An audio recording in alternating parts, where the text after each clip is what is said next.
Never give up. Miss Jamilah Samian.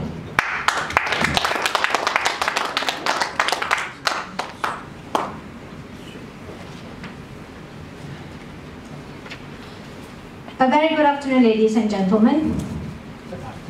Good afternoon. I'm Jamilah, and I was born and raised in a remote village in Johor. My father was a bus driver, and my late mother was a simple homemaker. When I was 14, the government of Malaysia introduced a book loan scheme. What this means was that poor children like me would be given academic books, school books for the whole year, so my parents wouldn't have had to buy books for me. I was excited when I heard of this piece of news. I went home and told my dad. But to my shock, my father said, "This is useless. You are not going to go for the book loan scheme. Number one, if you got new books, you cannot keep them for the next year. You cannot reference them at all. And number two, if you get used books, what use of them are they? They might be scribbled all over, they might be damaged pages. I'm your dad, and I am going to buy you new books every year, not just for you, but for your 4 siblings, just as what I've done all this year." Now the thing is, that was not the only thing that my father did. He used to buy me the New Straits Times. Are you familiar with the New Straits Times? Yes. Back then, it was the English newspaper. And you can imagine me, a simple kampong girl, reading those pages. There was this particular column that I fell in love right from the very first time I read the words. It was called "I Was Passing by Adiba Ami." And every time I read those words, I was deep inside me, I made a wish. I'm going to be a writer and author just like Adiba Ami and move people with my words.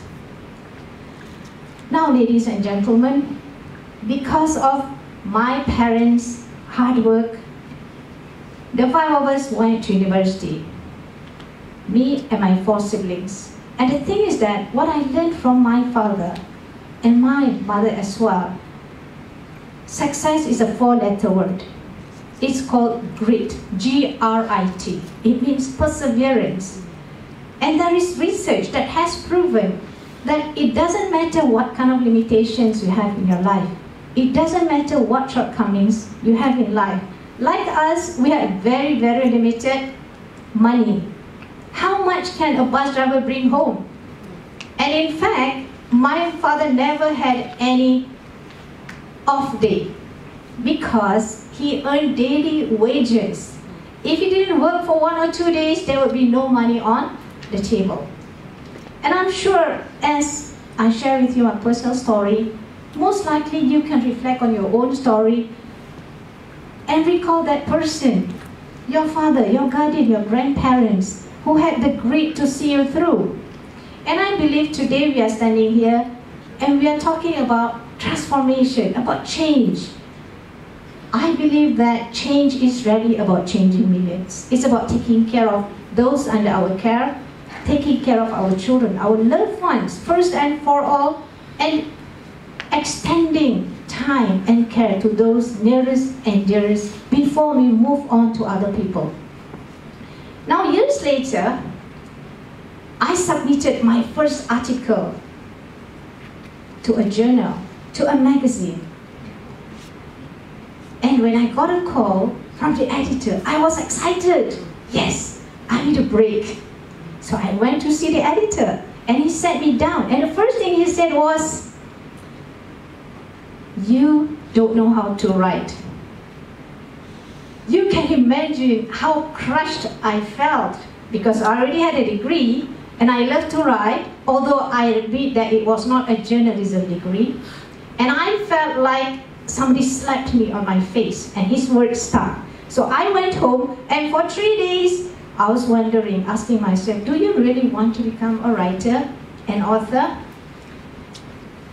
And finally, I had a good look at myself, good look at the mirror, and I told myself I would have to do what I needed to do. Take a journalism course, and that set me off on a journey to get myself published. Now, ladies and gentlemen, today I'm working on my 7th book. I'm into parenting education. I do believe that parents make a whole difference when they really know what to do with their children.